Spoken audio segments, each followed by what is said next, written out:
everybody, and welcome to Books Unbound, the podcast where we unbind books to get to their hearts with your hosts, us. It's Ariel and Raeleen. Hello, it's me again. Hello. Welcome to us in 2025. Our last episode that went out came out in 2025, but it was recorded in 2024. So this for us is our first real sit down in the new year. Yes. Back to the podcast. Yesterday we were together for, what was it, 4.5 hours? Yeah. Yep, that's true. Doing first off a live show with our sweet dear patrons, but then a very long meeting, our annual general meeting. Books Unbound, AGM, as we were joking. Yes. It really did feel like that though. Like it was We a did it. big meeting. And before the meeting, we asked our patrons a lot of good questions. So the shareholders contributed to the meeting quite a lot. And Definitely. it was a really good, unhinged live show. We don't have those all the time. Actually, but it was a sometimes fun one. We have a lot of fun. Things get a little crazy, so. A little crazy. There was some good energy coming from the Patreon. And it was a lot of fun, but I also love our yearly meeting. We've been doing them since we started, of course, because it's always good to check in and be like, how are we feeling about the show? How are we feeling about the Patreon, the Instagram, the merch, there's so many factors actually that like when we break them all down and we like rabbit hole into every topic, like you see why it takes so long to talk about everything. We broke our brains a little bit, but it was good, and now I feel super jazzed and like clear about the podcast for the coming year. Figured out, which is nice. Absolutely. So it's been a couple weeks since we chatted because we took a week off, and the other episode was filmed like a couple days earlier than it usually is. Let me tell you, Raeleen, what I've been up to, because I know what you've been up to, and we're kind of gonna talk about that in a second. I have a really random list of items I wanted to tell you. The first one was that I ran into the ocean. You'll be pleased to hear. Yeah. The last, I think, 3 years, of living in Nova Scotia, we've started a tradition in my family of running into the ocean on the first day of the year. And it is awesome. Also, quite horrible. Like, this year was the most painful of all the years. There was like a distinct wind chill, and it was just very, very, very cold. But it was still great. Like, I think it's such a great tradition. I honestly really encourage everyone to do it. It's such a good energy to start the year off with. Like, you're doing something scary, big, epic, like fun with all of your friends. It really gets the adrenaline pumping, and it's kind of like, you know, all year long you spend the year trying to do things that you want to do but are hard. And it's cool to just do that right at the beginning of the year. True. So you like go and you run into the ocean, you're like, it's gonna be cold, it's gonna be hard, I'm not gonna like it, but then you love it. Like, after you're done, you're like, whoa, that was great, yeah. And then you get all warm and cuddly and go home and eat cake or whatever. So a few moments of pain for a lot of happiness all around. A year of gain. Yeah. So that was a great start to the year as always. Then I have a bunch of things that I needed to update you on. Number 1, Connor saw a bobcat outside. Oh, yeah. I sent you the photos. I saw photos, yeah. So cool. I'm so jealous that I didn't see it. Apparently he did shout my name. He did say like, Ariel, but I didn't hear it. And then he texted me. There's a giant cat outside. And by the time I saw the text and looked outside, the cat was gone. Yeah. But he had taken photos, and we sent the photos to CJ, our wildlife expert. Because I was like, is that a lynx? And CJ was like, that's a bobcat. And we were like, whoa. That's so awesome. Yeah, that was awesome. Okay, next up, I had hot pot for the first time. Ooh, jealous. I've always wanted to have hot pot. Okay, it was so funny. We were not hot pot experts, and it was for a friend's birthday, and so there was like 7 of us there. Okay. I feel like the first time you do hot pot should be with fewer people. And I feel like I wish I'd watched a video about hot pot. Because it's... What we realized, like, we started looking at the tables around us, right? And we could see that there were obviously regulars and whose, like, hot pot is part of the way that they were raised, so they know about hot pot. Yeah. They had strategies that we did not implement because we didn't know. None of you have had hot pot before this. None of us have ever had hot pot. That's wild. And so we went, or maybe Connor had, but like a long time ago. He forgot all the techniques. Anyways, he forgot the tricks, he forgot the techniques, or also though, it was kind of, I think he was trying to tell us like some ideas, but we weren't listening because there were so many of us. Yeah. Like it was kind of hard to sway the group. Anyway, so if you've never done hot pot before, it reminded me of Korean barbecue, where you have your own cooking element as part of the table. Korean barbecue, you have like a little barbecue there, and then you bring out the meats or whatever, and you start cooking it on the little barbecue, and then you eat it. Hot pot is a communal boiling soup. Yeah. And you cook your things in the soup, and then you eat them. Here was the problem, okay? We took a Western individualistic approach. That was the mistake. We needed to think Eastern-wise. It's an Eastern cuisine, communal. Yeah. Okay? Everyone should have been cooking their food together and not caring about like, oh, that was my tofu block. Yeah. Because for the first little bit, like basically you go to a buffet. There's a bunch of vegetables and different meats and just different things that you can then put in the soup. So we all went. We all got the things we were excited about. Of course. Then we all came back and then we'd start cooking our own things. But it's a soup. So it's like together. Boiling. It's all cooking together. And then you're like, were those my noodles? Wait, were those your noodles? And we were like, that was a mistake. We were like, we should have just like been like, you get all the meat. Yeah. You get all the broccoli. You get all the this. And we'll do it in rounds and we'll all share. Right. We did figure that out partway through. That's good. And got into a better rhythm. It was so much fun. It was so funny. There's a lot of strategy involved. Okay. Which was fascinating. That's good to know. I'll take that with me if I ever go to hot pot. The next thing, and this is completely unrelated, the hot pot was like almost 2 weeks ago now. And this happened 3 days ago. Worst stomachache of my entire life. Oh no. It was horrible. I went to sleep at like really early. I was really tired. I went to sleep at like 9 p.m. which for me is absurdly early. Yes.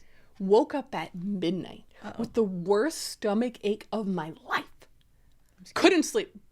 Didn't sleep that night. Okay. Walked around just like, I felt like a ghost in my own house.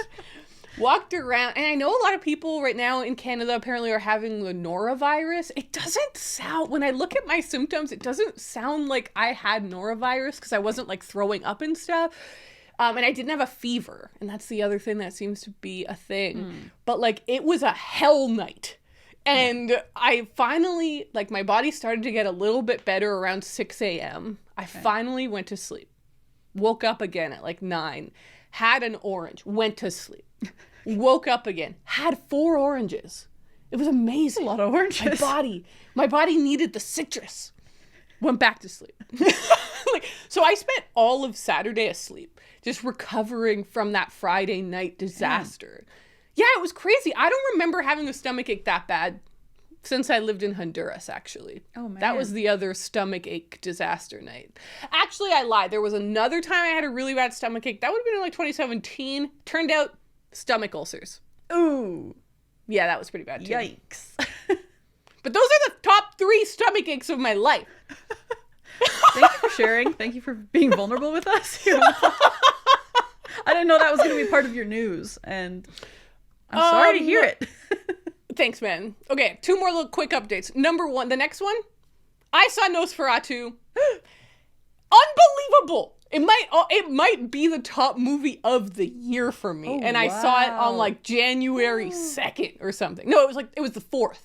Have you seen it yet? No, but now I really want to. I have been hearing nothing but good things, so I'm tempted. It was so good, and Lily Rose Depp was unbelievable. Cool. That's awesome. I loved it. It was so good. Okay, final update. The main thing I've been doing the last 2 weeks is playing Pokemon X on my Nintendo 3DS.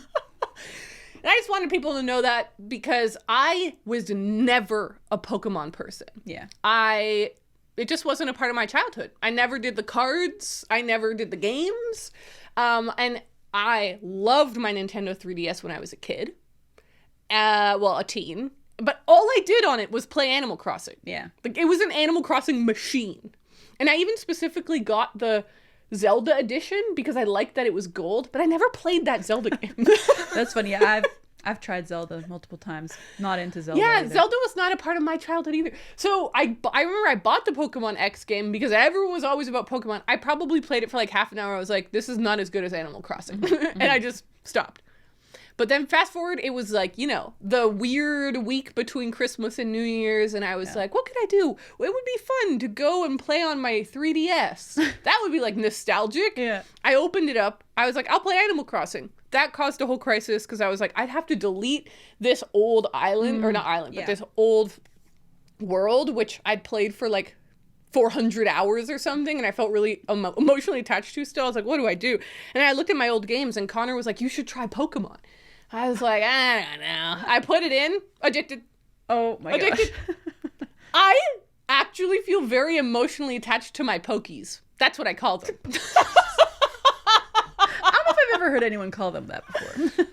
Thank you. That's me and my Pokies, and every night I say to Connor, I'm like, I'm gonna hang out with my Pokies now. Who's your favorite Pokemon? I guess is the question that we're all wondering right now. Thank you for asking. My favorite Pokemon is the first one I ever got. He has evolved twice, so he is in his ultimate form now, and he's called Chestnut. Ooh. But he started as being called Chespin. Very cute. My second favorite, maybe almost tied for first, is Swallet, who is like this big blob. And he started out being named Gulpin. If anyone I recognize that name. I can't remember what they look like right now. It's funny, my brother was hugely into Pokemon growing up, so he would always be playing Pokemon. Like, that was his go-to game. And as we got older, like, I don't know if you could do it before, but you can, like, name the Pokemon. Like, you can give them whatever name you want. And he would always just be like, what should I name this Pokemon? I'd be like, show it to me. And I would just, like, shout a name at him, and he'd do it. And so I felt kind of involved in the Pokemon without having to actually play it, which was nice. I love that. That's beautiful. I felt that way with my brother, where I would just watch him play a lot of video games, but I wouldn't actually want to play those certain ones. Yeah, I feel that. But yeah, so it's been a pretty chill couple of weeks, as you can hear from my boyfriend saw a bobcat. I didn't, but that's big news around here. And I had my third worst stomach ache ever. Yeah, those are some pretty wicked highlights. You really dug deep for those ones. But yeah, it's been a nice chill few weeks, and I have done some reading, which I'm excited to talk about. I feel like there's going to be some people right now who are thinking like, wow, Ariel's talking a lot, and she hasn't, like, Raeleen hasn't gotten to squeeze in a word here. That's because almost this entire episode is going to be Raeleen talking, and so I thought I'd just, do a little bit here at the front, because the rest is going to be me just enjoying the show.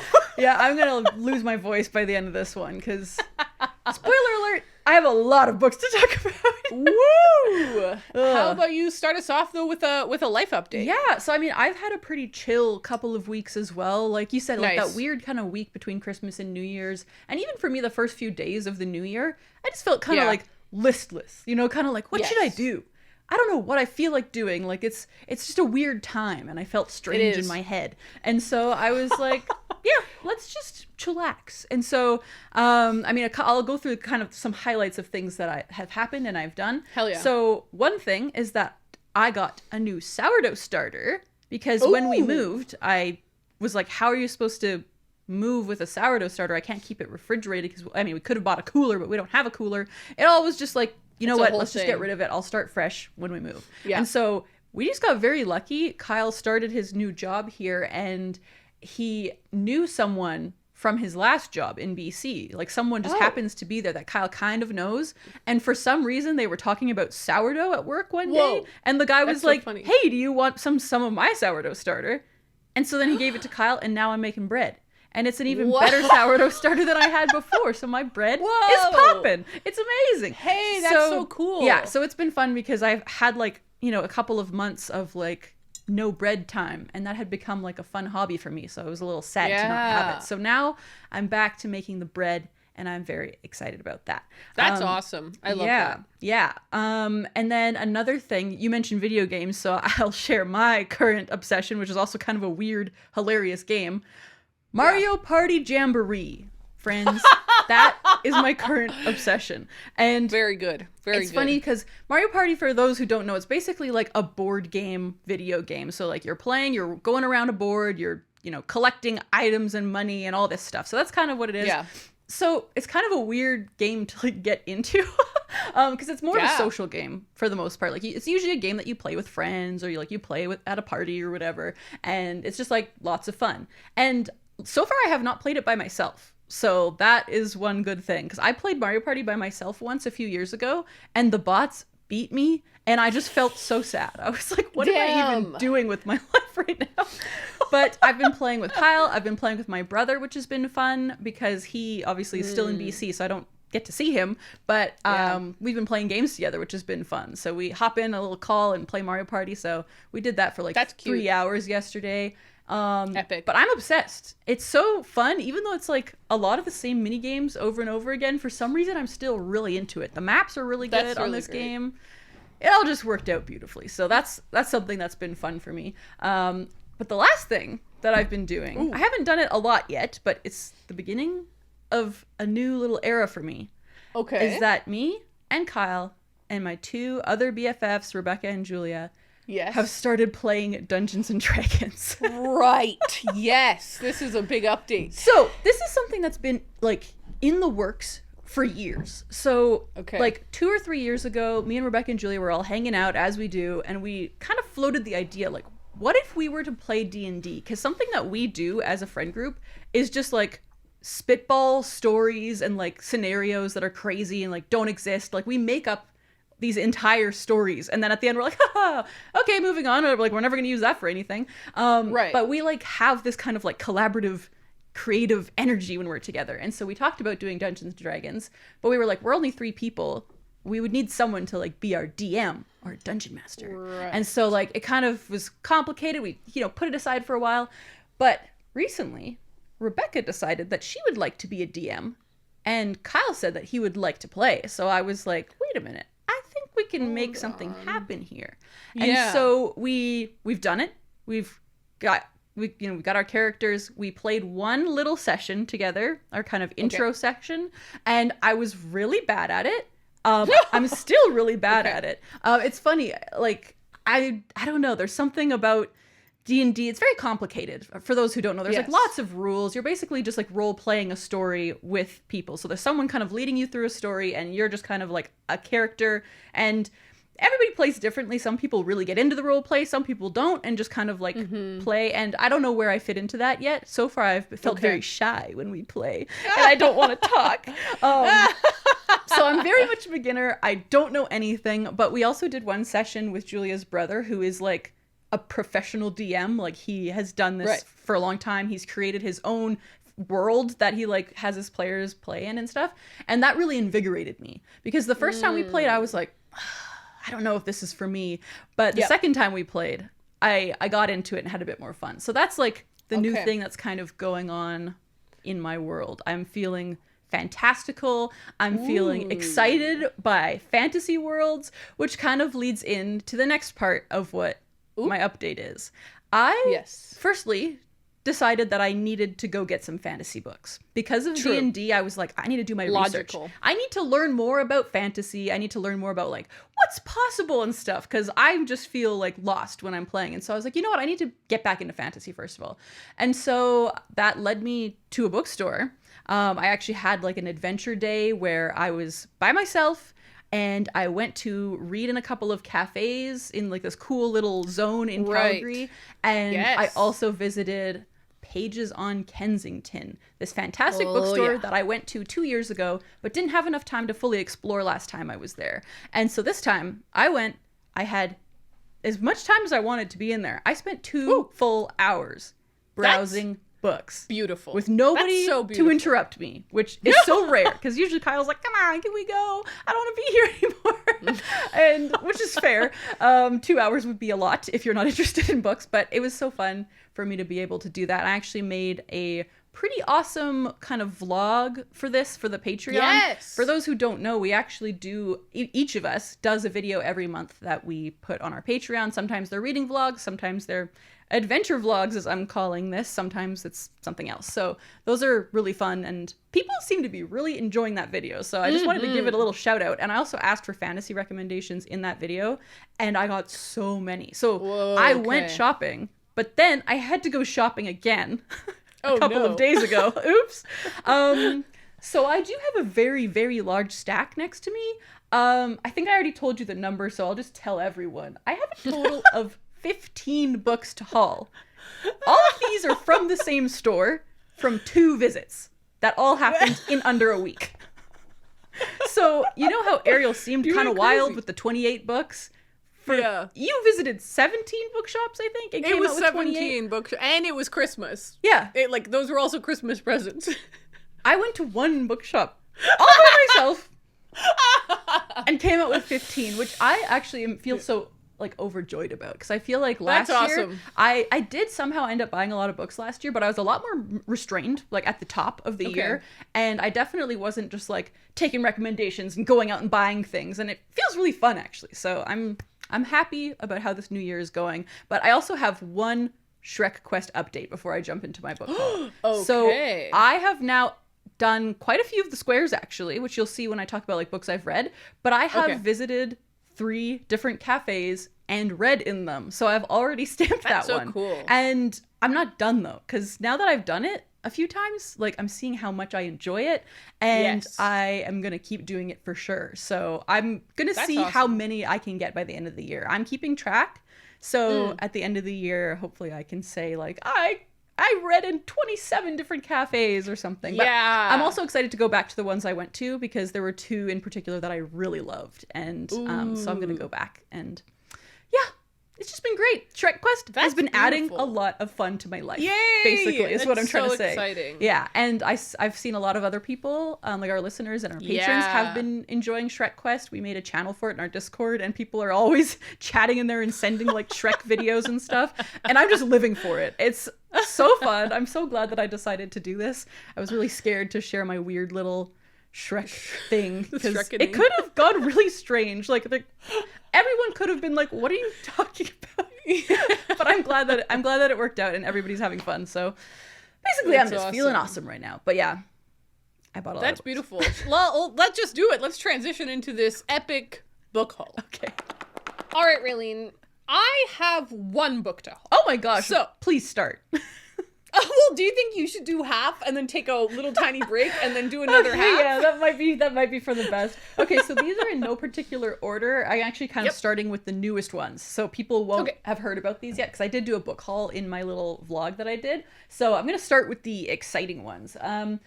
So first up, I'm going to start with the ones that people were recommending to me a lot, that I just happened to find at this bookstore. I didn't go looking for them, but they happened to be there, which was really fun. So the first one is Assassin's Apprentice by Robin Hobb. And I actually have kind of a dark history with this book, because I read it a few years ago and didn't like it. But as of today, I couldn't tell you why I didn't like it. And so that to me is always a sign well, I should give it another try. There's potential that I'll love it. It's a large series that everyone loves. My friend Rebecca loves these books as well. And so I saw this there, and it's the beautiful edition I wanted. So I said, you know what? I'm just going to buy it. And at some point I will give it a little reread and hopefully like it more this time.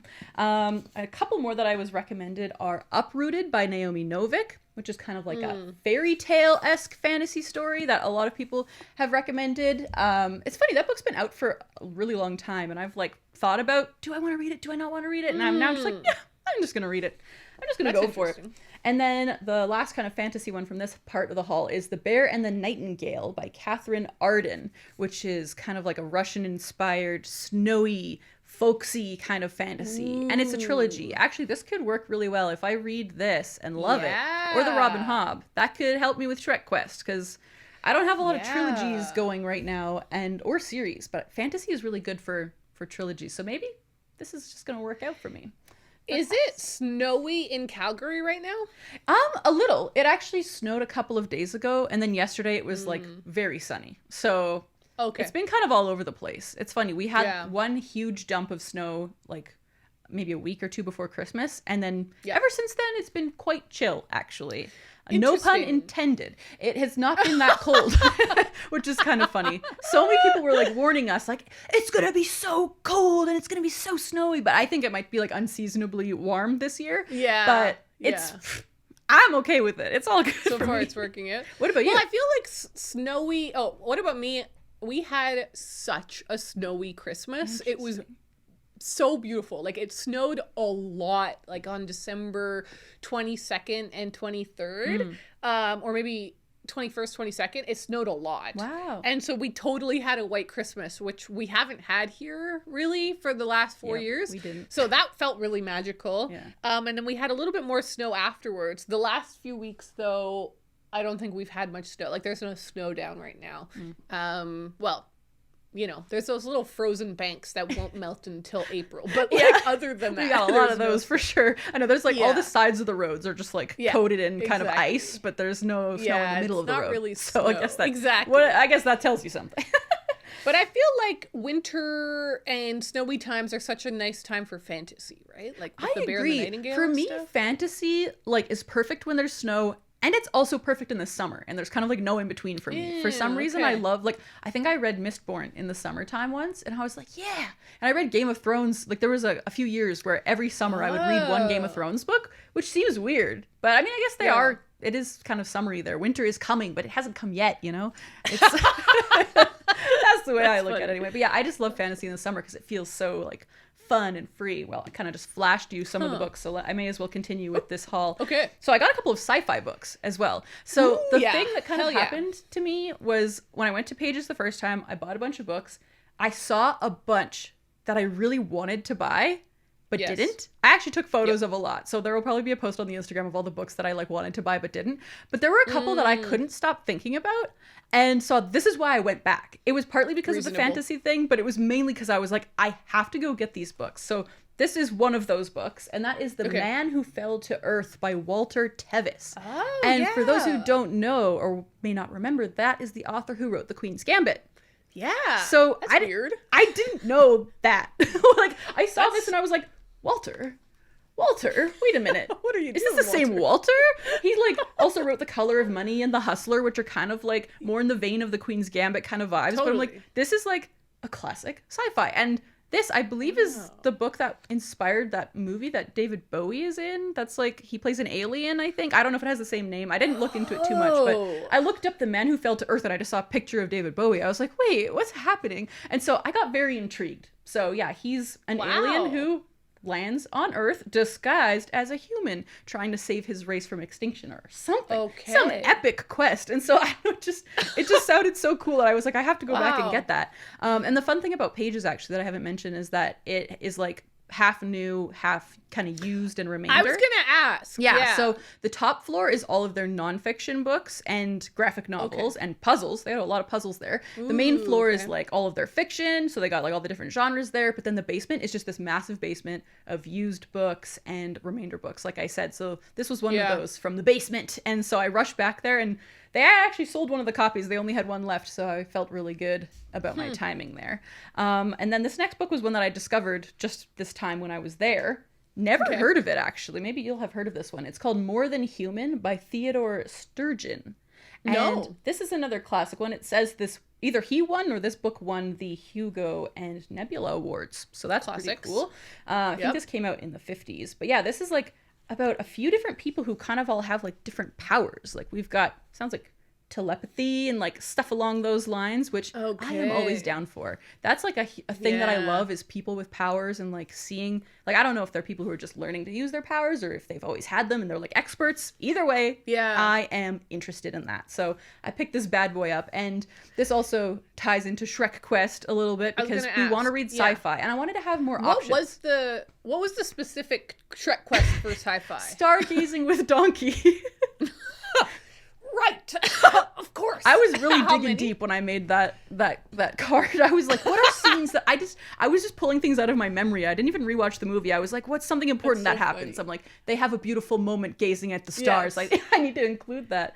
How many books do you have to read to get that box? Just one. I just have to read one it's sci-fi just book. one sci-fi. Yeah. Oh, okay, Because I gotcha. barely ever Cool. read sci-fi, so I was like, Yeah, just yeah, reading yeah. one is a challenge for me. So Nice. now I have a few options, so I don't necessarily have to read the giant Yes. 3 Body Problem sequel if I don't want to. I have some shorter books. Right. Is that series finished? Yeah, it's just a trilogy, and there's like, So you could read those, or no? Because because you I've have already to read the reread- first one. That's part of what I know. That's holding me back. That's going to be a mental block from me, like reading those books, because it's like Interesting. I mean, it'll count for the sci-fi one, but it won't count for a trilogy. What we're referencing, by the way, is one of the other bingo squares, or sorry, Shrek squares on the Shrek bingo card is to read a trilogy or series. Mm-hmm. So yeah, we're just discussing. Yes, That's of been a course. whole point of contention. Yeah. Yeah, we'll get to that. We'll get to that when we talk about what I'm reading. But the last book from this like portion of the haul, which was like my more recent haul, this is the Right. book that I really desperately wanted to go back for. And when I went back to the store, I almost couldn't find it, and I thought it was gone. This is a book that I think you're going to be very interested in, actually. Oh. It's called Land of Mirrors by Maria Medem. This is a graphic Okay. novel. So I'm going to show you some sick Oh, art. I don't know how it's much you can see. beautiful. It's very bright colors, very like simple designs, but like, oh my god, look at that. A lot of gradient. Lots of action nice going. gradient work and not a lot of words. So this is more of like an artsy, art focused Yeah. kind of graphic novel. The author is from Spain, so it's translated too, which is cool. I'll just For some reason, if you had made me guess, I would have said Spain. A lot of Spanish graphic novels have that vibe. yeah, like it's That's giving interesting. a very cool vibe. I'll just quickly read the back because it does sound very cool too. Antonia is the sole inhabitant of a deserted town with only a roaming pack of dogs and her own worn-out memories to keep her company. But her flower gives her purpose, a reason to get up each morning to ring the bells of the town, to wake up the fields, and to feel alive. And yet a relentless thought eats away at her. What will happen once her flower dies? Ugh! It just sounds so like meditative and thoughtful and beautiful, and it's like it just looks so pretty. It looks really pretty. I didn't get Is she holding eyes? I think they're little mirrors. They're like little. They kind of look like okay. contact lenses a little, but they're flat. So I don't really know Okay, what's going on here. But yeah, it seems like a very artfully done book, and I just could not stop thinking about it. I was like, I need to go That's back and awesome. get that book. It's a little expensive, but I need it, so I got it. Okay, now digging into the first day of my haul, which was 9 books all in one go. I'll just quickly zip through these ones. I remember, so Raeleen and I often, when we're book shopping, we are in conversation. Oh, yes. I'll be sending her like, look at this book, look at this book, look at this cover. When the hell did this come out? Like, there's like a Yeah. conversation happening Yeah. over text. So that happened when you were shopping and you were sending me lots of, I remember when you were shopping, I was doing something. So I wasn't able to respond as much as I Yeah, wanted you were a to. little slower, and I was like, I need your help right now, man. Like sometimes Yeah, I needed but your then I advice. remember at the end, you sent me this massive picture of all the books you bought, and I was like, well done, Raeleen. Well done. Oh yeah, fun. I went monster mode. I went crazy. Okay, so I'll start off with this top one. Would which you is- say that you went ogre? I might have gone ogre. Ogre the hill? There's got to be a good pun in there somewhere. I went ogre the top. Oh, title of the podcast. Raeleen went ogre the top. That's actually beautiful. Okay, so it's art. That's really it's good. art. We're creating art here. Okay, so most of the books I got were ones that like I've been kind of anticipating or kind of looking for, but this book Yeah. that I'm going to start with is so random, and I just found it in the bargain basement and couldn't go home without it. And that is the Gnome Stories by Ander I'm Monson. so excited I about sent you a this. picture of this because I was like, Ariel, Yeah. look at this weird book. Like, It's so pretty. it's just so pretty, and there's something about this little gnome hat that just made me so Yeah. happy. I mean, it's giving gets word me. from over the garden wall, obviously, but this it doesn't seem like it's actually like a fantastical set of short stories, though. They seem like they're about people living mundane lives, They're not about working gnomes? mundane jobs. No, there might be a gnome, but reading the back, it sounds like it's mostly like just normal stuff. Like one of the stories that it shouts out here is a man whose girlfriend is cryogenically preserved by her family after a car accident becomes a maintenance worker at the cryogenic facility. So like, what's that all about? That sounds so cool. So yeah, I've never heard of this author, never heard of this book, but I just decided to buy it. It's funny, I kind of felt a little bit like you while I was shopping. Like, I know sometimes you're just like, that looks cool, sounds cool, I'm gonna buy it. Whereas normally I would be like, ooh, I don't know. I was just like, I'm gonna be free. I'm gonna be free like Ariel. I'm gonna be free like Ariel today. And then, okay, this next one is actually kind of really cool and kind of weird and random, because right before I was about to leave for the book shopping trip, I checked our Discord, because I've become obsessed with checking the Shrek quest, so I've been in Discord a lot lately. And one of our patrons recommended me this book, and I was like, that sounds sick. And then I went to the bookshop and they had it, so I bought it. And that is Dungeon Crawler Carl by Matt Dinneman. Whoa. Have you ever heard of this? No. I looked it up, and it has another really weird cover, because I think it was kind of published as like just an ebook online for a while, and now they've traditionally published it, and so it has this nice revamped cover. But it's like a trilogy or a series, which again, I could maybe read this trilogy. They're not all published physically yet, but if I'm desperate, I can do what I gotta do. But this is lit RPG. So this is like a video game book, kind of. Like the main character is this guy named Carl, and he ends up in this like apocalyptic end of world live on TV like competition thing. Interesting. And he has a talking cat with him. So there's like definitely fantastical elements as well, but it seems really cool. And it's kind of like a role-playing game in that or like a game, I should say, like in that he like will like level up and like get gear and stuff. So it kind of feels like you're reading a video game.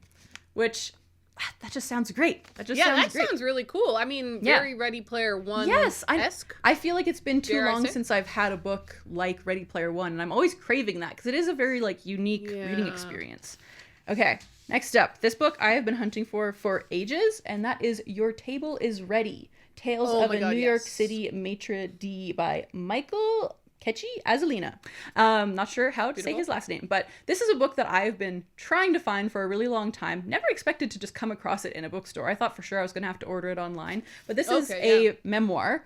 Literally, as the title says, it's just about a guy who like worked at the front of house in a New York City restaurant, and this is his tale. And I love that, because a lot of the books I've read that are like chef memoirs, they focus on, back of house, people who are making the food. But this is kind of like a cool, different take, and I'm just so damn excited about it. So I grabbed that, and this one actually wasn't from the bookstore. I got it in the mail on the way back from the bookstore. I just happened to get it the same day. It's kind of a similar... I can imagine you picking that up from the mail and you're like, what have I done? That was when it really started to sink in. I was like, oh, something happened here. But it's funny too, because it's a similar book to that last one. This is called A Waiter in Paris, Adventures in the Dark Heart of the City by Edward Chisholm. So similarly, it's about a guy working front of house in a big city, which just intrigues me, and I've been wanting to get it for a while, so I caved and just bought that one online. So that was nice to come home to that day. Ooh, what else do I have here? Okay, so I also got a copy of The Kraken Wakes by John Wyndham. I haven't talked about John Wyndham that much on the podcast, but I really like his books. Like, I guess it was probably like pre-podcast. I read like 4 or 5, probably 4 of his books, like, within the span of a year or two. I just read a whole bunch of them, because I read The Chrysalids in high school, loved it. And so after high school, I was kind of like, oh, give me some more of that. And I really like his books, but I've never read this one, and I just happened across it, so I grabbed that bad boy. And then, these next ones are very exciting. So I got She's Always Hungry by Eliza Clark. Hey, this just came out at the end of 2024. I was hoping to get it for my birthday book haul, but they didn't have it at the store when I went, and so I didn't get it. And I didn't get it at Christmas either, for the same reason. I went to a different bookstore, but they didn't have it there.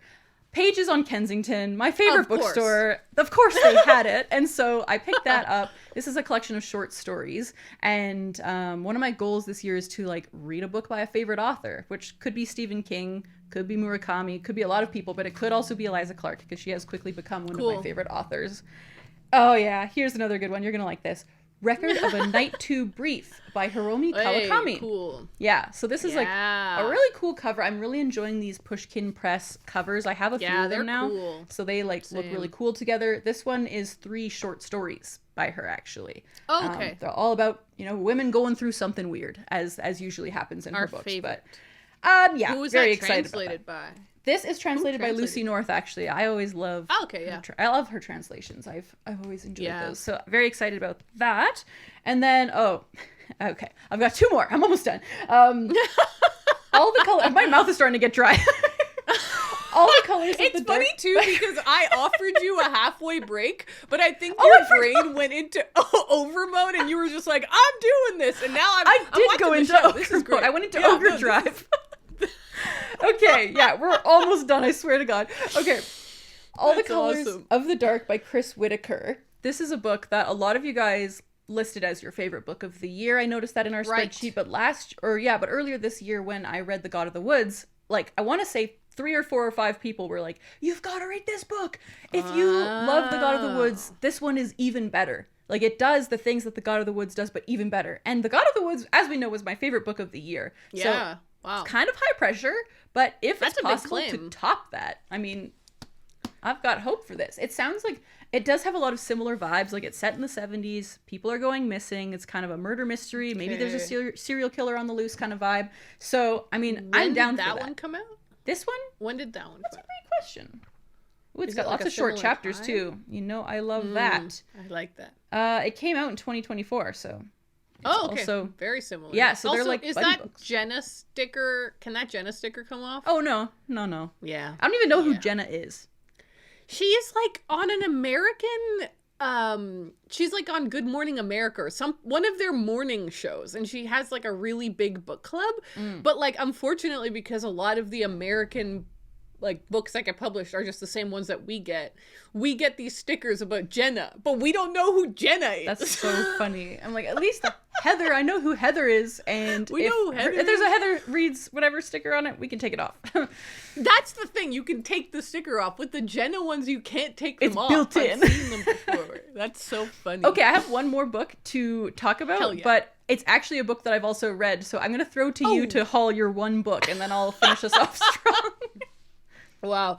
I'm gonna All take a right. Well, the drink. one book I have to haul, if I had known that this book was going to come out in 2024, it would have been my most anticipated Ooh. book of the year. Oh, wow. And it is Half-Assed Of Human course. by Leena Norms. So this, all of the details and everything came out for this in early 2024. So I didn't, I wasn't sure it was going to come out in 2024.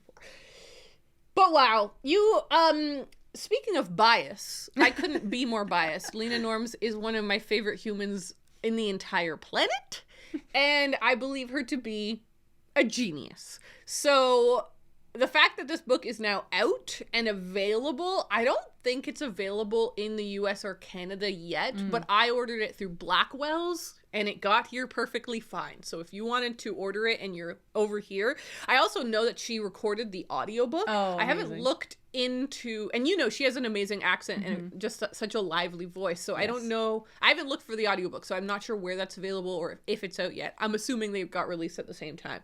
But it's such a great cover. This was a whole like I remember texting with Leena so much. I had so much anxiety about her cover, and she had so much anxiety about the cover. And then they sent over that they were gonna get someone to embroider it, and they sent this over, and she sent it over to me, and I just like almost cried because it's so beautiful, and she deserves a beautiful cover. So this is her. I guess it's a self-help book if you had to pick a category for it. But the philosophy is that like in order to have a better life, you should half-ass more things as opposed to feeling like you have to do everything so perfectly that you actually end up doing nothing.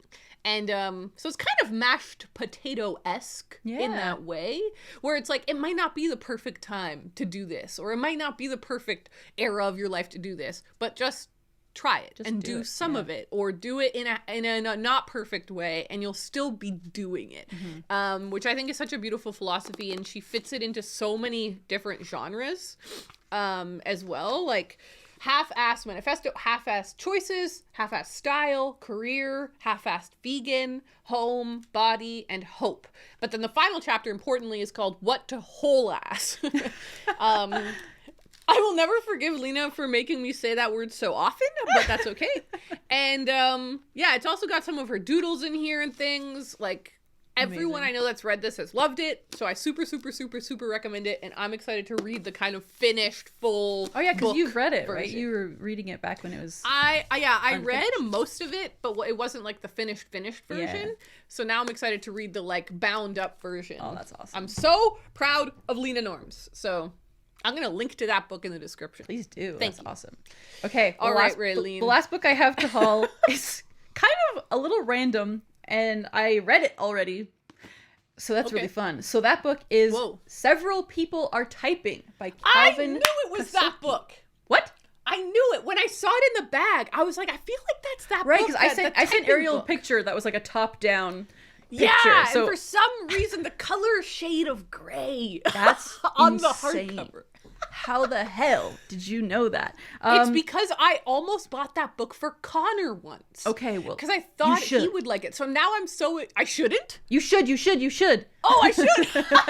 I'm about to tell you about this book and why. Whoa. I loved it. Calvin Kasulke is an American author based in Brooklyn, New York. His writing and reporting have been featured in Vice, BuzzFeed, and Electric Literature. His debut novel, Several People Are Typing, was published in 2021. I picked this one up kind of just like, it'll be like a fun read. It'll be easy breezy, nothing to worry about, and it'll probably be, 3 stars.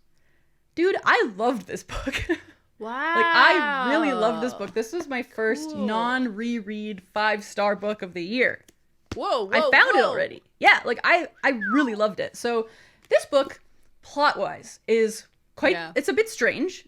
Not super strange at the beginning, but it gets really weird. But basically, it's all in the format of like a Slack chat, which if people don't know, Slack is like an app or whatever that people often use in companies to communicate with each other. It's a chat. It's basically just a chat. My company has a different version of Slack, and we all chat with each other when we need stuff. So you don't use Slack? No, we don't use Slack.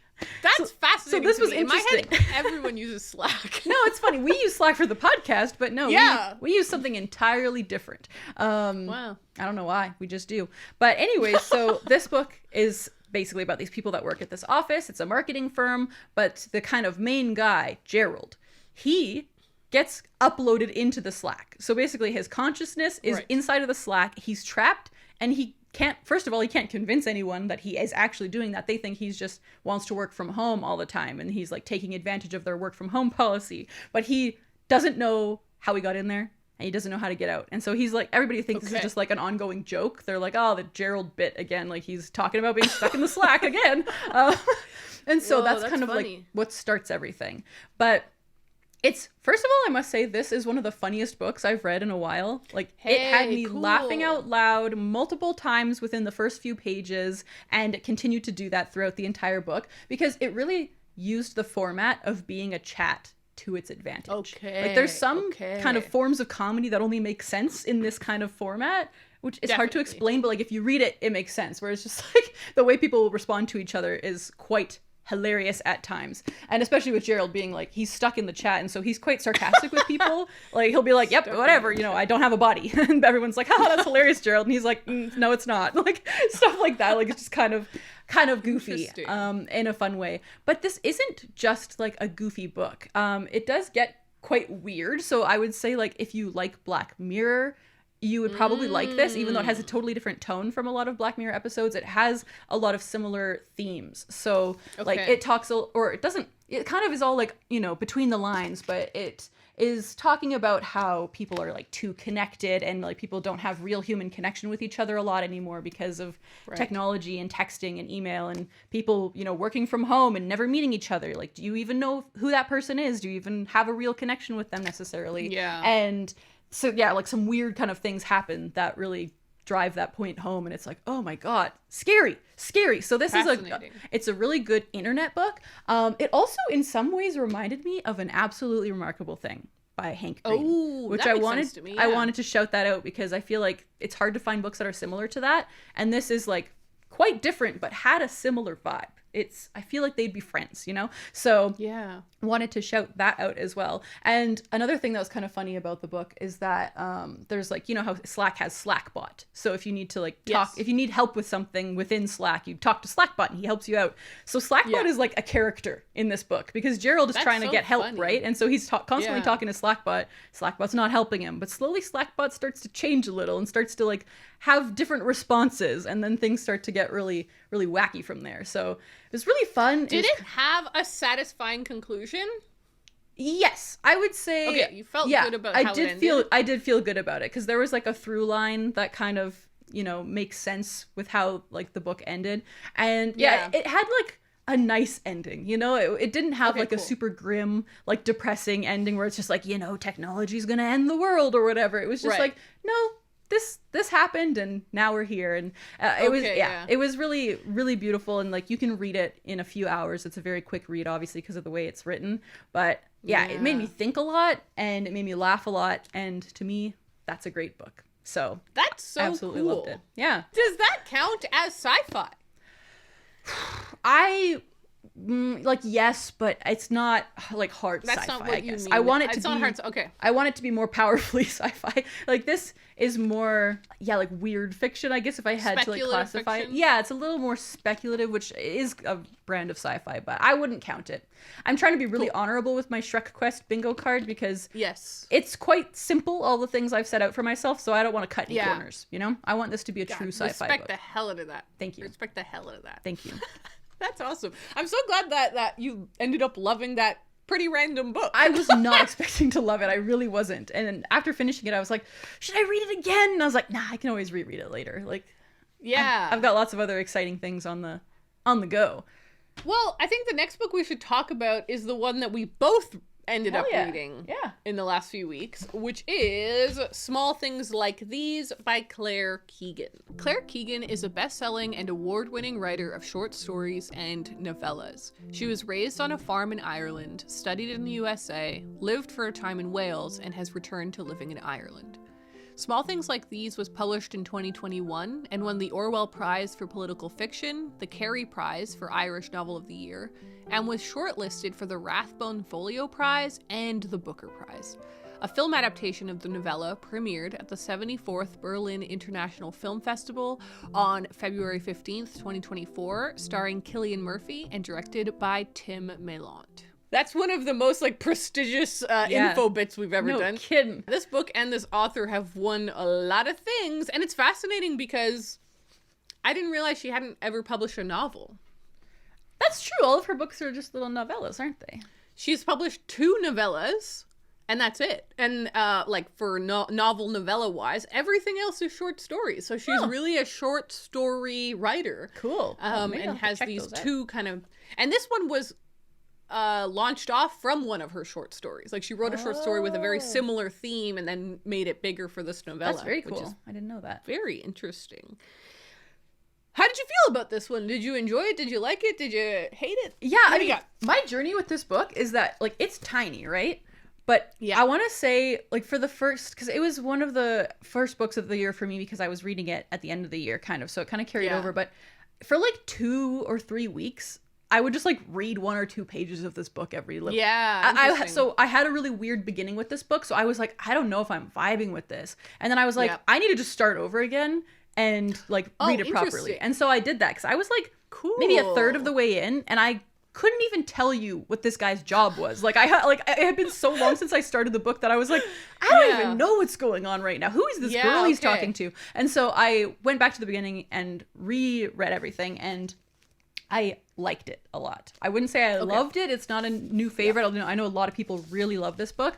And it's just, I think, a little bit, the problem is me. It's this isn't necessarily my kind of book, but I really enjoyed it for what it was. It's quite slow and quiet, meditative, and but also spooky. It's definitely spooky. The content of the book it's spooky stuff. But I did really enjoy it. It kind of in some ways reminded me a little bit of my reading experience of The True Deceiver. I feel it's got similar vibes. It's kind of cold, kind of creepy, Snowy. spooky a little bit, but also Christmassy. So it had a warmth at its backbone, and Yes. so I ended up liking it. What about you? I guess I should say what it's about, Yeah. since I do think it's funny because this book has been very popular since it came out in 2021, but I didn't know what it was about until I read it. Neither did So I. maybe we should try and debunk for everyone what the heck this book is about. So this book stars Cillian Murphy. I know you want me to say it stars Bill Furlong, but it doesn't, because now that Cillian Murphy is the lead in the movie version, I was just picturing That's Cillian all I could Murphy see. the That's all I could entire see. time. It's true. So he's a coal merchant so he's kind of a miner. Like, I think he had a period in his life where he was a miner, but now he's kind of transitioned to basically selling coal. He still has to do a lot of labor, like shoveling the coal into his truck and like transporting coal and everything. So it's still a very difficult job. But his job is basically delivering coal throughout his small Irish county. Mainly this little town, but sometimes he goes like slightly farther out to deliver coal. And this is all coinciding over the one Christmas period. I want to say the whole book takes place over a week. Yeah, it's like starts the day before Christmas Eve or something and ends a couple days after Christmas. Days? It might be like 3 or 4 days. I feel like it was a really it's tight a very timeline. short little period of time. And the kind of moment that the catalyst of the pivotal moment in the book is when he goes to deliver coal to a monastery. And the monastery is one of what was called at the time a Magdalene laundry. These were these homes that were set up throughout the world, actually. I did a lot of research on them and read up on them just because the whole thing was a little vague in the book. And I wanted to like actually understand what was going on a little bit, which is it expects you to kind of follow up on what it is. But they were these basically labor houses where people, like a workhouse, where women would be forced to go if they were seen as, and this is heavy quotations, fallen women, which was the term used at the time for maybe a woman who was a sex worker or a woman who had had a child out of marriage or whatever. They would then be forced to live at these convents, and these they were all run by the Catholic Church. And they would be forced to work for no pay. So it was basically prison, but not prison. So in some ways, it's kind of worse than prison because you don't have any rights and like nobody knows that you're there. To like deserve to be there. No, yeah, exactly. Yeah. They weren't like, you didn't go through the justice system in order to get to them. But you were forced to work, and they were all seen as like, oh, it's just a laundry center, and like we do laundry for the community, and it's like helping these women, and it's basically charity. Like that's the front of it. But yeah, so he goes to one of these institutions, which I didn't know anything about. And I was saying to Connor, I was like, classic. You're constantly learning about the horrible, horrible systems that like humans have created throughout history. Yeah, that was like, part of what had me whole thing. I didn't know about. Right? That was part of for me at the beginning of the story too, where I was like, what's going on here? Like, why is he so like spooked by this girl? Like, I don't know. But so I was like, I need to figure something out, and then go back and read it again, and then it all made more sense. Yeah, because it wasn't just a small thing. It was tens of thousands of women across the world who were put into these institutions. It's just awful. But anyways, he goes to one of these convents. He sees some of these girls being put into this labor, and he's deeply disturbed by it. Yeah. And I would say that that's kind of what the novel is about. It's about him reckoning, like, wait, you can't stop thinking about this is happening in my town. And we all kind of knew it, but now I've seen it. I faced it.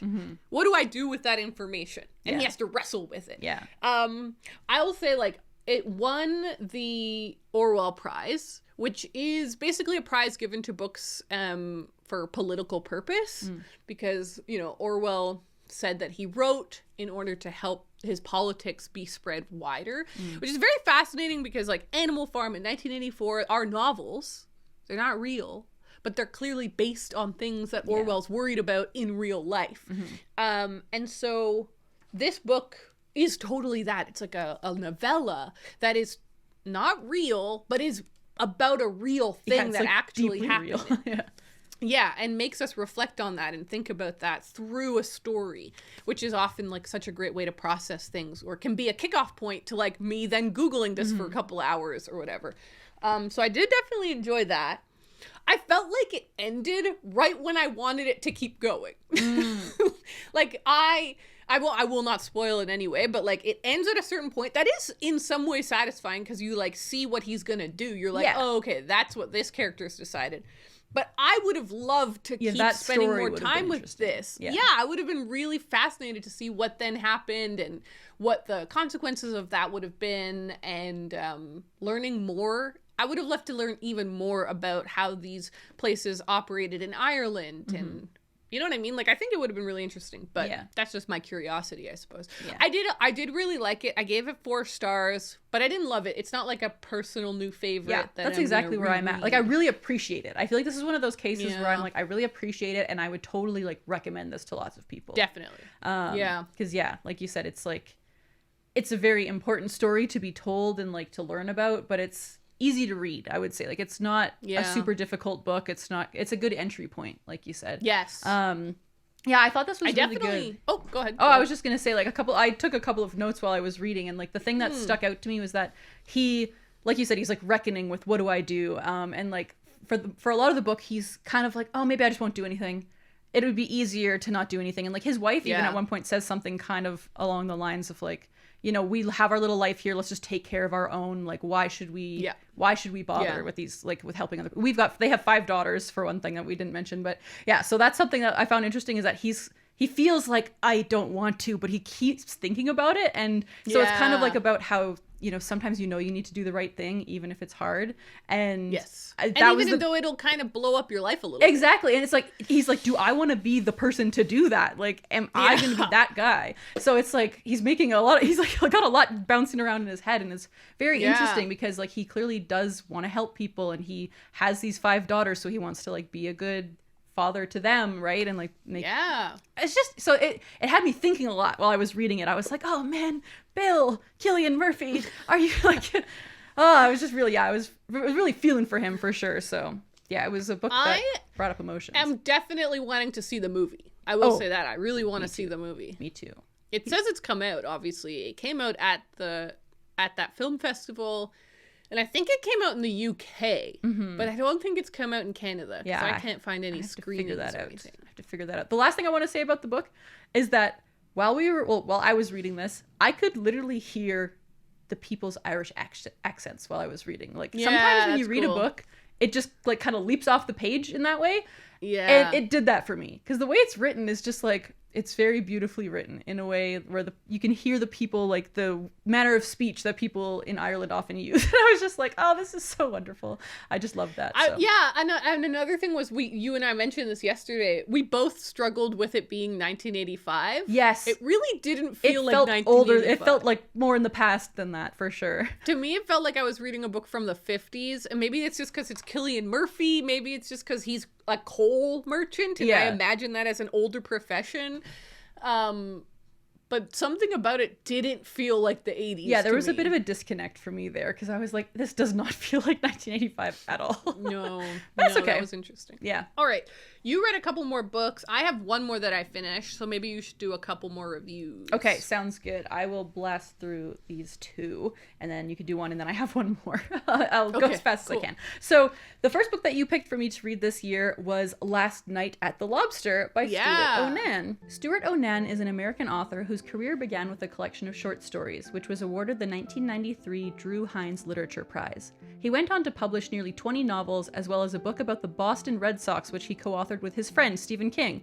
Last Night at the Lobster was his 11th novel, published in 2007. There was something interesting at the end of this book. He's like buddies with Stephen King, which was so random. Funny. And I had no idea. And I didn't even know Stephen King had written a book about baseball. So that was an interesting thing to learn. But anyway, with all of that aside, this book is a tiny little book about the last night that the employees of a Red Lobster restaurant are going to be working because it's being shut down. So basically, the restaurant is being shut down, and most of them are being, let go because there's nowhere for them to go. But the manager, who's kind of the main character in the book, as well as 5 other employees, are like going to a different restaurant, like an Olive Garden or something, to continue working. But it's like it's like Christmas time as well, so it's snowy, and they're not expecting a lot of people to come, and so a lot of people are like, well, I'm being fired anyway, so I'm just not going to show up to work. And so the manager is kind of like just trying to wrangle his team for one last shift, and he's like, he really loves this restaurant, which is kind of like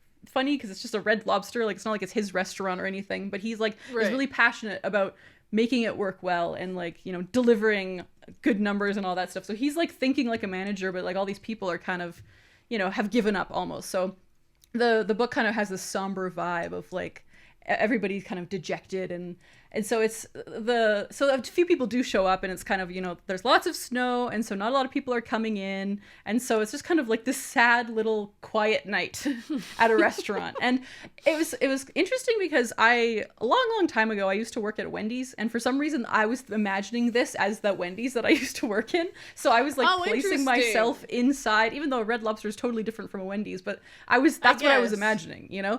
And like they were talking about, you know, dropping more fries in the fryer, and I was like, oh, I used to do that. And like, so it had like this weird like nostalgia factor. And I remember I had to work on Christmas Eve one time. So actually I think this is set on actual Christmas Eve. So yeah, it was just like taking me back, which was like made me like the book a bit more maybe. But yeah, I really liked this. It was a great little book, and it's just like I said, just kind of quiet and somber, but like Christmas, so it's kind of warm. It's kind of it was an interesting book to read back to back with small things like these. But yeah, totally. That has a similar vibe. I enjoyed that. And then the next book I read after that was a reread of one of my all-time favorite books, and something from my Shrek quest. And that is I Am the Messenger by Marcus Zusak. Marcus Zusak is an Australian author whose parents immigrated from Germany and Austria in the late 1950s. He's perhaps most well known for his fifth novel, The Book Thief, but the first books he ever published were a trilogy: The Underdog, Fighting Reuben Wolf, and Getting the Girl. I Am the Messenger is his fourth book and was published in 2002. Marcus Zusak also has a forthcoming memoir titled 3 Wild Dogs and the Truth, which chronicles his family's adoption of 3 troublesome rescue dogs, which will be published on January 21st. This is a book that I've read many times. I love this book a lot. I first read it when I was like 12. You know, I read The Book Thief when I was 11 and was obsessed. Right. And so I then went out and got this.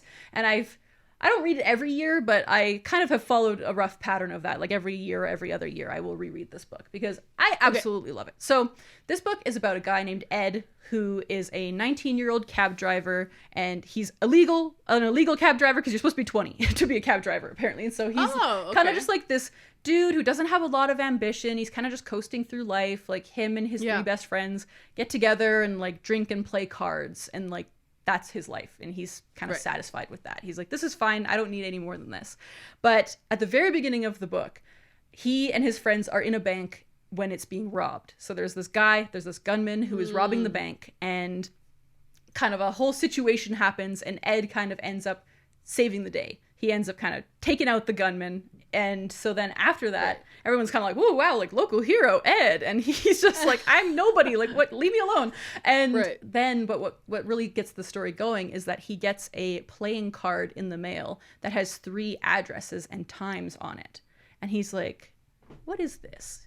What am I supposed to do about this? And so he kind of starts going to those addresses at the different times and witnessing what's happening at those places and seeing the lives of the people who live there. And he's seeing things like things are starting to fall into place in his head where he's like, I need to help these people. Like there's someone who's like in real deep trouble, or there's a couple people who just have kind of like, you know, light troubles. And he's like, what am I supposed to do for these people? And so throughout the book, he ends up doing this for many different people. After he completes one card, he gets another card with some other kind of mysterious clue, and he has to figure it out. And so this book, like at its core, is all about kindness and like showing up for people who maybe you may not know on the surface that they need help, but like showing up for them and giving them the help they need, and like showing up for your friends and your family. Like sometimes people don't tell you what's going on, and you have to like dig a little bit. And that's like a huge part of the book, is him kind of like digging for what the problem is and finding a solution for how to kind of like make it better.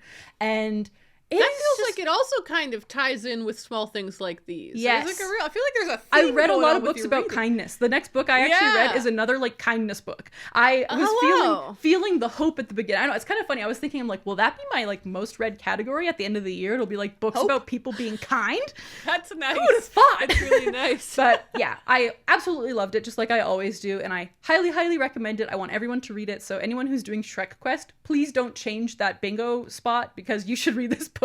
I have an entire slot just dedicated to reading this book. So yes, long story short, everyone should read this book. I absolutely love it. It's also quite funny. That's another thing that I forgot to mention. It's real good stuff.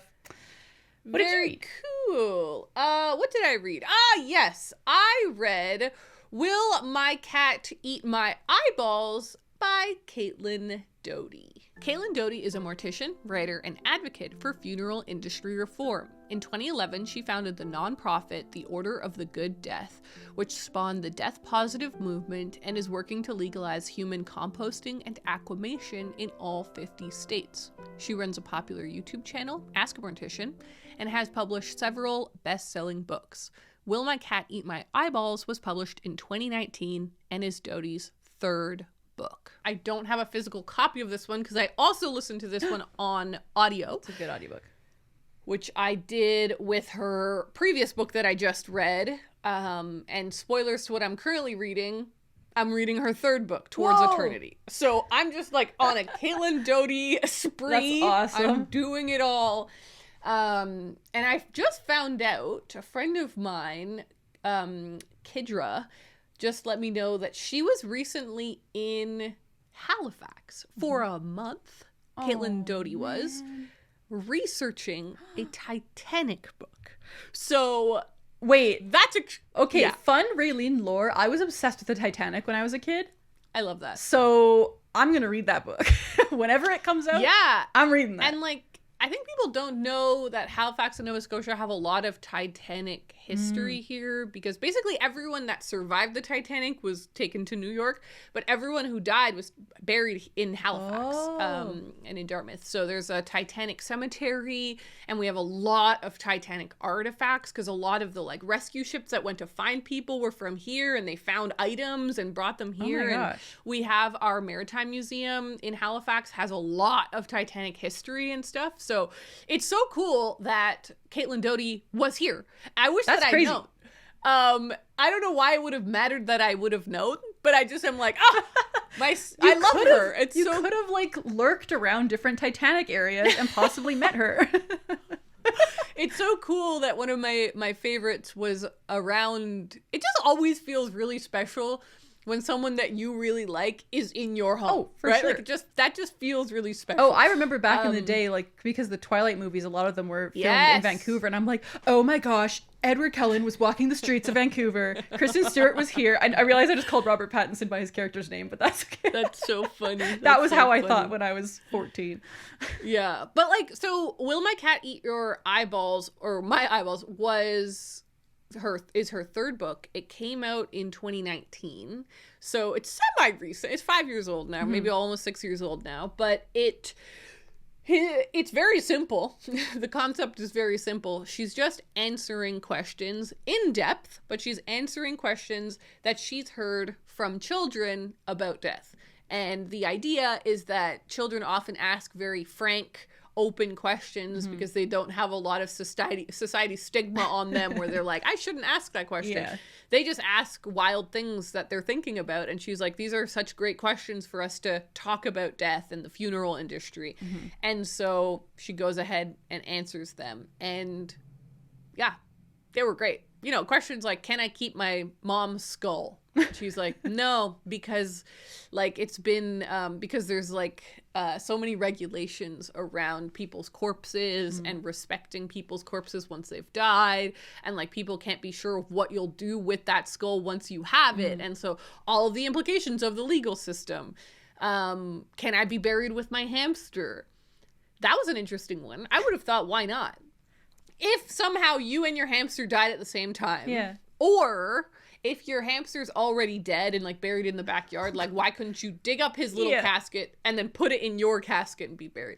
There's all of these regulations in the States, and I don't know if they're the same in Canada, but there's all these regulations in the States about how people find it disrespectful to bury animals in the same cemetery where humans have been buried. And so you're not allowed to be, you'd have to find, and I don't think there are any cemeteries that allow animal and human cohabitation burials. Didn't tell anyone else. Yeah. Why do those people need to know? Whatever. Yeah, why does anyone need to know about the hamster in your little casket? But yeah, so, you know, questions like that are very fascinating and very interesting. And she really is a specialist on this topic now and on education about death and funerals. So it was great to hear her perspective. Yeah, I really enjoyed it. I thought it was great. And like I said, I'm currently reading her third book, Towards Eternity, which so far is great. as well. I just love her book. So That's fantastic. yeah, that's awesome. Okay, so those were the two that I've read. You've read another one, right? I have one more, and this was kind of a random Cool. one, but I just happened to get the audiobook from the library, and so I went for it. And that is Welcome nice. to the Hunam Dong Bookshop by Hwang Bo-rum. Hwang Bo-rum is a South Korean author whose debut novel, Welcome to the Hunam Dong Bookshop, was an overnight success in South Korea and has since been translated to several other languages. The novel is part of a genre referred to as healing fiction and is set in a bookshop in the fictional neighborhood of Hunam Dong. Hwang Bo-rum has also written 3 essay collections: I Read Every Day, I Tried Kickboxing for the First Time, and This Distance is Perfect. However, these have not yet been translated into English. Welcome to the Hunamdong Bookshop was first published in 2022. I was not expecting to read this book. It kind of just happened, but the audiobook, I must say, is very good. This one is also, it's translated by Shanna Tan. I'm not sure if I've read anything translated by her yet, but I really liked it. And the audiobook is read by someone with a British accent, which was very fun. And so I ended up really liking this a lot more than I thought I would. I thought it was just going to be kind of another bookshop book. You know, I'm kind of over bookshop books a little bit. Like, I have a couple still that I'm going to give a try, but for the most part, it's not a genre I'm that into. But this one was just so, like, full of heart. Like, it kind of melted my cold heart a little bit. Like, it was so warm and so kind. So, like, the main character is this woman who's, like, I think in kind of her late 30s, and she worked a corporate job, classic. She got super burnt out from it. She was married, got divorced. Like, she had a lot of changes in her life, and so she decided to finally, like, follow her dream of opening a bookshop. And so she opens a bookshop kind of in this, like, weird residential neighborhood. So it's in a weird spot, not a place that, like, gets a lot of foot traffic. And so she kind of just starts to get, you know, people who live in that area start kind of flocking to her store. And it's also open like noon to 8 p.m. or something. So it's kind of like a late night bookstore. And she like hosts lots of different events, does lots of other cool things at the bookstore, which was really fun for me to read as someone who used to work in a bookshop that like never did any fun events. I was like, oh man, there's really so much you can do with the bookshop if you want to. So it was just fun like reading about that in general. But it's also just so, like, healing fiction, literally, is the perfect description for this. Because she meets a lot of people who are going through different things. A lot of them are either, like, experiencing burnout from work, or something else has happened that is, like, causing distress in their lives. And she just, like, kind of has the bookstore open to these people. And she's very open herself to, like, help people out. Like, there's this one like teenager whose mom just starts dropping him off at the bookstore because she's like, you need to like go in there and read, like just do something other than what you've been doing. You need to like, you know, get yourself together so that when you graduate high school you can go off to college and get a good job and all that stuff. So this kid like has a lot of pressure on him, and he just kind of spends time at the bookstore, and she's like, it's fine, you don't have to read, you don't have to do anything you don't want to do, we can just hang out if you want. Like, so she's just like very kind to everyone around her, and everybody, like other characters, start being like kind and helpful to each other as well. And there's also a coffee shop like at the bookstore, and so there's this guy that she hires to work as the barista, and he's got his own thing going on. So it's there's kind of a lot of characters, but it's very easy to follow, and just very beautiful. Like when I finished it, I was just like, like it's one of those books that just feels like a warm hug. Yeah. And so I feel like if anybody's looking for something cozy and has not read this yet, like, please do. I have a question. Please. Did you read Days at the Morisaki Bookshop? Not I don't yet. remember if you read that. Not yet. Okay. I do own it though. I want to see how those two compare, because everything you just said sounds exactly like that book. And I'm just like, I wonder how they compare, like what the angle is, what the difference is. I may have to read that one soon while this one's still fresh. And this one's quite long, now too. I want to read It's like that a bit one, of a heftier book. Yes, definitely looks a lot longer than... Because that one you just mentioned has been on my shelf for a while, because we got it sent to us a while ago, right? Yeah, same, which is why I've been meaning to read it for a while, and it just kept not happening. That's cool. But I do highly recommend the audiobook for anybody interested. It was very good. So yeah. Well, it feels like we've been off to an explosive start here with our reading. Yeah. Our reading has been good. Your shopping has been great. My God, I'm really scared to see how the rest of the year is going to go. Like, the other thing I'm scared of is putting these on my bookshelves, because... I was going to ask, there's no room. Is there room? I might have to get creative. You know, I might have to start doing to sideways do the top stacking. Shelf. There's stuff up there. Stack. There's already stuff up there. Okay. There's a lot going on. I think I need to get another shelf potentially for some other things, but we'll see. Oops. That's okay. All right, let's hop in and talk about what we're reading. All right. So, like I mentioned, I'm reading it's called From Here to Eternity. I think I was just calling it To Eternity.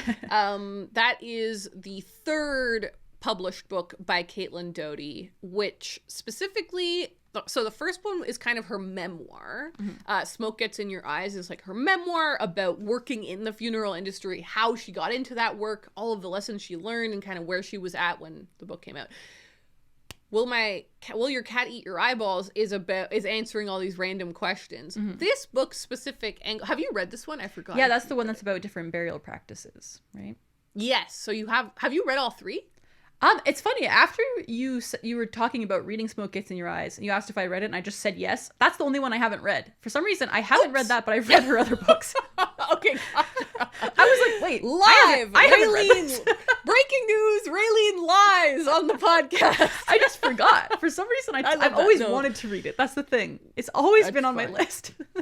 We've genuinely, like, not just us, but like readers, like, we read hundreds of books. Like, it's okay that sometimes we forget things, right? Like, scrambled it's a lot. It's a lot to track. Okay, cool. So you have read this one, From Here to Eternity, and the subtitle is Traveling the World to Find the Good Death, and basically she's going around the world on different trips to learn about different burial practices and stuff. So I'm enjoying that, and I am listening to that on audio. Nice. It's very funny. I find that I've been listening to it a lot while cooking dinner, and it's very like the first section was about a Colorado place that does open air burning practices, and she's just talking about like how the skin melts away, and I'm cooking my stir fry, and I'm like, yeah, that sounds cool. Thankfully, I'm not one of those people who, like, when you hear something gross makes you uncomfortable. I don't know, thank God. Anyways, the other book I'm reading, it's changing my life. All right, I'm loving it so much. I'm completely obsessed with it. It is Samurai William by Giles Milton. It's so good. It's so good. Okay. So this is about the first Englishman to have ever gone to Japan. Just saying that out loud is so exhilarating, right?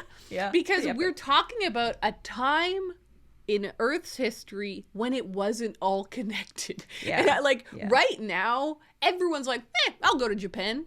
Just buy a flight. It's like a common trip that people do now because we're so interconnected. I'm just going to go to England. I'm just going to go to South America. Like, these things are fine to us. At this time, so few people that weren't Japanese or from the other Asian areas hadn't gone to Japan. We had no idea what their culture was. We had no idea what their things that they made were, what their religions were, what their government was. It's just a thing we didn't know. And all of these explorers are like, I've heard it's really cool. We should go. And the first Westerners to get to Japan were Portuguese explorers who had really mastered the trip to Asia. And had been doing a lot of Chinese exporting and importing and trade and stuff. So the book starts there with some of the successful Portuguese explorers. And then the English are like, we want to try. And they send some people to do the Northwest Passage, and it fails completely. They cannot get through the Russian ice. They're like, fail, bail, turn around, go back home. And they get back home, and, well, not of the two ships that went, only one of them actually managed to get back home. And then they're like, all right, we're going to try again. We got this William Adams, and he goes to, actually, it's it's a Dutch expedition that is sending these 5 ships, but it's got a lot of different people from different European places. And William Adams, our hero, is on the ship, and he's gonna try and make it. And this is it's just so exciting. And it's such a fascinating era of history. And obviously, it's also a really dark era of human history. A lot of these ships were doing human trading, aka enslavement. There's dark parts of this history as well. And I'm really grateful to the author, Giles Milton, for mentioning it. It's coming up when it's in context, it comes up. So you're learning the dark, but it's also, I think you got to take it all. History is very complicated, and some of the bravery and the amazing science that is born from this time where we're learning how to navigate the planet, that's unbelievable. Like you're like I am scared to go that far if I don't have GPS on me. Right? For sure. And actually, recently when I was reading the Jane Austen biography, she talks about how Jane Austen never walked that far away from her house, because what do you do if you fall over? Right? Like, genuinely, what do you do? You don't call for help. There's very few people around. And if they find you, what are they going to do? Drag you home? Yeah. Like, there's nothing to do. Yeah, like, people were very cautious to go very far. There was no GPS. There was no texting. And so these people are going across the planet with a hope and a dream. Unbelievable. I'm loving it so far. I'm like, now I'm like a fifth of the way through it. So I will keep you updated next week on how I'm doing. But of course, this also fits into my boat goal of reading 3 boat books this year. Wow, you're off to a strong start. Lots of nonfiction, first of all, which is cool. Again, I feel like this happened to you last year too. I feel like you reread a lot of books. Yeah, you're totally right. And you read a lot Started off with a lot of nonfiction. Interesting. I'm the opposite. All right, what about you? But that's okay. I am reading a couple of books. So first of all, going back to my fantasy shenanigans, I was like, it's time to actually read a fantasy book. And I decided to start in a safe place, which is rereading a book I've already read before. And that is Six of Crows by Leigh Bardugo, which I'm sure will excite the masses because this is such a popular book. And I remember nothing about this book. Like, I know that there's 6 characters and they're all very cool and there's a heist. That's all I remember. And so I'm like, very early on too, actually. I'm probably maybe a fifth of the way through my book as well. I'm very early on right now and I'm already like, this is getting exciting. Like, the crew is starting to gather. They're starting to like get together and then something cool will probably happen. I don't remember anything. It's so fun. And I've been wanting to read Crooked Kingdom, the sequel, for a while now. And I do own it now. So my hope is that I'll be able to read both back to back, but we shall see. But I'm also reading another book.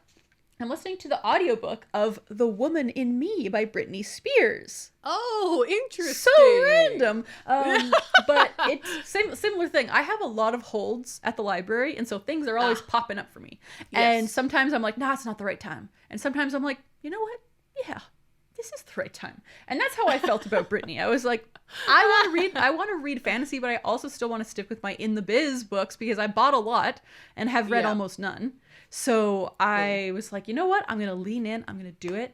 And I'm really enjoying it. It is so sad, obviously, because her story is quite tragic. Like, even from the very beginning, it's quite tragic. Like, even her father's family, like, has a tragic history. So, like, it all started, you know, a long time ago and is trickled down through the generations in a sad, sad way. But it's also quite, like, fun in some places. Like, it's quite gossipy, I would say. Like, she talks a lot about things that happened with other celebrities, and like she names names and it's very like juicy, I would say. So it's like I would call this a tell-all for sure. Like, she's telling her side of the story, like exactly how she felt things, how she remembers things, and it just makes me feel for her so much. And I loved her as a kid. She was one of the pop girlies that I was into when I was a little kid. And so it feels nice to like finally like actually hear her story in her own words. And the audiobook, I must say, the other thing I want to say about the audiobook is obviously it's not read by her. We know it's read by Michelle Williams is the actress's name.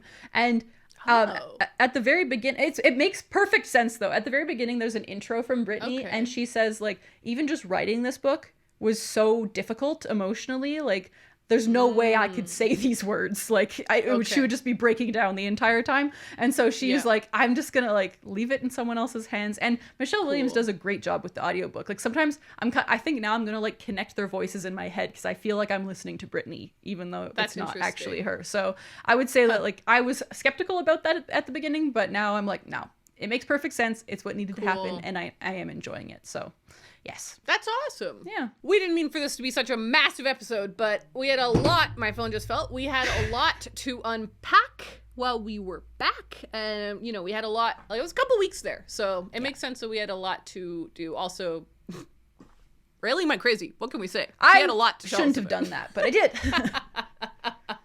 That's awesome.